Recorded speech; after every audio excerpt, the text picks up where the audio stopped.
இன்றைக்கி வாட்ஸ்அப்பில் நிறைய வருது, நிறைய எடுத்து பார்க்குறோம்.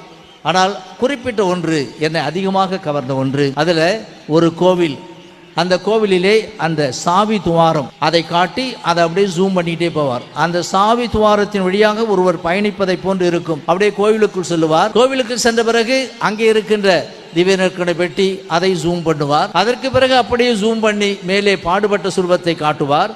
பாடுபட்ட சுரூபத்தை எல்லாவற்றையும் காட்டிய பிறகு அப்படியே ஜூம் பண்ணிக்கிட்டே போயிட்டு அந்த திரு விழாவில் இருக்கின்ற அந்த காயத்தை காட்டுவார். அந்த காயத்தை காட்டி மறுபடியும் அதை ஜூம் பண்ணுவார். அதற்கு பிறகு என்ன இருக்கும் என்று நாம் நினைத்து கொண்டிருப்போம். அந்த காயத்தை அப்படியே ஜூம் பண்ணி உள்ளே போகின்ற போது இயேசுவின் திரு இருதயம் அங்கே இருக்கும். நமக்காக காயப்பட்டு ஊடுருவப்பட்டு இருக்கின்ற அந்த இயேசுவின் திரு இருதயம் அங்கே இருக்கும். இதுதான் ஒவ்வொரு கோவிலிலும் இருக்கிறது. ஒவ்வொரு கோவிலிலும் ஆண்டவர் இயேசு கிறிஸ்து இந்த வகையில் தான் நமக்காக காத்து கொண்டிருக்கின்றார்.